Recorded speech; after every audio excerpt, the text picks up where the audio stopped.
അപ്പൊ ആലായിലെ രാധേന്റെ മോളെ കല്യാണാന്ന്. ഞാൻ ഉണ്ടിട്ട് വരാം. എനക്ക് വിശക്കുന്നു. വീടിയൊന്നുമില്ല, നിങ്ങളും വന്ന കല്യാണത്തിന്. എന്നെ ഫ്രണ്ട്സ് ഒന്നുമില്ല കല്യാണത്തിനും. എന്നെയും വിളിച്ചിട്ടൊന്നുമില്ല, എന്നിട്ട് ഞാൻ പോന്നില്ലേ? രാവിലെ ഞാൻ യോഗാസനം ചെയ്തുകൊണ്ടിരുന്നപ്പോ നീ പിറകെ കൂടെ വന്നൊരു ഫോട്ടോ എടുത്തില്ലേ? എന്നിട്ട് നീ അത് ഫേസ്ബുക്കിൽ അപ്ലോഡ് ചെയ്തില്ലേ? അതിന്റെ ക്യാപ്ഷൻ എന്തായിരുന്നു? ചേട്ടന്റെ ആസനം കണ്ടോ? അയ്യോ, യോഗ എവിടെ പോയി? അതെന്താന്നറിയോ, നമ്മൾ ഈ ക്യാപ്ഷൻ കൊടുക്കുമ്പോഴേ നമ്മൾ ഷോർട്ട് ചെയ്തിട്ട് ഇടാൻ പാടുള്ളൂ. നിന്റെ ഷോർട്ട് കാരണം അതിന്റെ കമന്റ് നല്ല നീളത്തിലായിരുന്നു.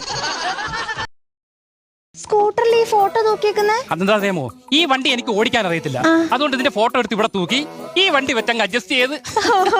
അപ്പൊ എല്ലാം ഒട്ടിച്ചേക്കുന്നത് അതെന്റെ പ്രണയം, നിന്നോടുള്ള ലവ്. അല്ലാതെ ലൈസൻസ് ഇല്ലാഞ്ഞിട്ടല്ല. സോനാടാ, എന്റെ അമ്മോ, എന്താടാ? സ്ലിപ്പിടാ, കണ്ണടാ, സോറിടാ, ഒരു സോഡയടാ, എന്തിനടാ? കണ്ണൊന്ന് കഴിവാനടാ. വേദനിച്ചോ? ടെൻഷൻ അടിക്കാതെ.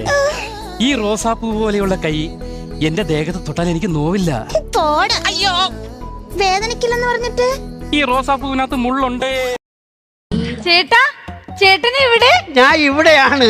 അയ്യപ്പോ ഇപ്പൊ ഈ വർക്ക്ഷോപ്പ് ഒക്കെ ചേട്ടന്റെ എന്റെയാണ്. ഇത് കൂടാതെ കടവന്തറയിലും പള്ളുരുത്തിയിലും 2 ഷോപ്പുകൾ കൂടിയുണ്ട്. അങ്ങനെ പണി പഠിപ്പിക്കാൻ വേണ്ടി ആശ ഇവിടെ കൊണ്ട് നിർത്തിയതാ. വണ്ടിയുടെ ഒരു പണിയും അറിഞ്ഞൂടാ. പിന്നെ സുസ്മിതയ്ക്ക് ഒരു കാര്യം കേൾക്കണോ?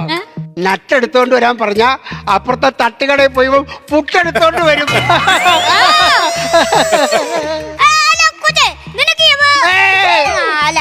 മുതലാളി അറിയാമോ? ചേട്ടനെ അറിയാമോ? എന്ത് ചോദ്യോടെ ഏർക്ക നീ ചോദിക്കണേ? ഞാൻ എന്നും വൈറ്റിലെ ഹബിന്റെ അതിലേക്ക് കൂടി വണ്ടിക്ക് പോകുമ്പോ അല്ലേ? അതെ, വൈറ്റിലെ ഹബിന്റെ 4 മണിക്ക്. അതെ, 4 മണിക്ക് ചേട്ടൻ അവിടെ ഇങ്ങനെ ഒരു നിപ്പ്. ഇങ്ങനെ സത്യത്തിൽ ഞാൻ വിചാരിച്ച അത് മയിൽക്കുറ്റിയാണെന്നാണ്. മടുത്തു പോവാ എനിക്ക്, ഇങ്ങനെയായിട്ടുള്ള ജീവിതം മടുത്തു പോവാ മാമ. അതെന്താടി മടുക്കാൻ? എന്താ കാരണം? എന്താന്ന് നീ പറ. എന്തോ കാരണമില്ലാത്ത എന്താ? ഞാൻ എന്ത് ചെയ്താലും ഇങ്ങനെ വീട്ടുകാർക്കും കുറ്റവാ. ഇടി, ഇതിനു വേണ്ടി കുറ്റം പറയാൻ നിന്നി വല്ല ശരിയും ഉണ്ടോ? ഇല്ലല്ലേ? അപ്പൊ അതല്ലേ കറക്റ്റ്. അച്ഛനും അമ്മയും പറയുന്നത് കേൾക്കണ്ടേ? അവർ മോളെ കഷ്ടപ്പെട്ടല്ലേ വളർത്തിയത്, നന്നായി പഠിപ്പിച്ചില്ലേ? ഞാൻ അവർക്ക് ഒരാഗ്രഹം, മോള് കല്യാണം കഴിച്ച് സുഖമായി കഴിയുന്നത് കാണാൻ. അപ്പൊ കല്യാണം കഴിക്കാൻ പറയുമ്പോ അതങ്ങോട്ട് സമ്മതിച്ചൂടെ? സമ്മതിച്ചാ എന്താ പിന്നെ അതങ്ങോട്ട് പറഞ്ഞ ഒരു പ്രശ്നമില്ല. ഞാൻ പറഞ്ഞു എനിക്ക് ദുൽഖർ സൽമാൻ ഇഷ്ടമാണെന്ന്, പക്ഷെ അവര് സമ്മതിക്കണ്ട. എന്ത് ദുൽഖർ സൽമാൻ? അയാളെങ്ങനെ നീ അറിയാ? നമ്മൾ വെമ്പായത്തെ കണ്ടു, ഒരു ഫുട്ബോൾ മാച്ചിന് പോയപ്പോ റഹ്മാനും സച്ചിൻ ടെണ്ടുൽക്കറും തമ്മിലുള്ള കണ്ട് ഇഷ്ടപ്പെട്ടു. എന്താ നീ പറയുന്നത്? നീ ഇഷ്ടപ്പെട്ടിട്ട് കാര്യമുണ്ടോ? ദുൽഖർ സൽമാൻ നിന്നെ ഇഷ്ടാവണ്ടേ? ഇഷ്ടമായി നമ്മളന്ന്.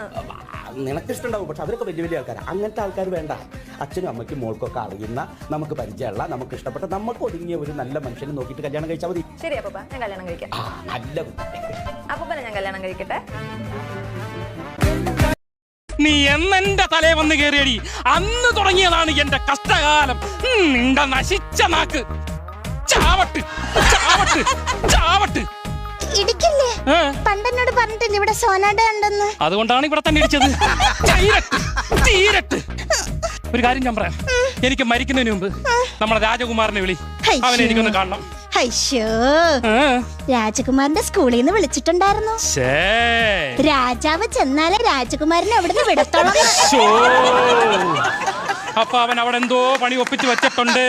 സ്കൂളിലെ ലാബിൽ നിന്ന് അസ്ഥികൂടെ എടുത്തിട്ട് ലാഭത്തിനോടൊന്ന് വിറ്റുന്ന ചെറുക്കൻ. ഭഗവാനെ, അവൻ വീണ്ടും വീണ്ടും തെളിയിക്കുകയാണല്ലോ എന്റെ മോൻ തന്നെ ആന്ന്. അതെങ്ങനെ നിങ്ങളുടെ എന്റെ മോന് വന്നോ?